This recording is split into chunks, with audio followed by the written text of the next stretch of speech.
Hey everyone, welcome back to our channel. In today's video, I'm going to show you how to delete a Temu account using your phone. It's very quick and easy, so let's get started. First, you have to open your Temu app. If you don't have the app yet, you can download it from Apple App Store or the Google Play Store. Once you do that, you have to open the app.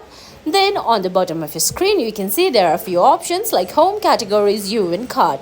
Select you. Once you select you, you can see at the top right corner of your screen, there's a setting option. Select that setting option, and on the top of your screen you can see account security, privacy and permission. You can select account security. Once you select account security, you can see on your screen there are a few options. You have to scroll down. Then at the end of the screen there is delete a Temu account option. Select that, and you have to tick the I want to permanently delete my Temu account option and hit continue. And guys, that's it. That's how you delete a Temu account using your phone. I hope you found this video helpful. If you did, please give it a thumbs up, leave a comment, subscribe to our channel and hit the bell icon. See you in the next video. Thanks for watching.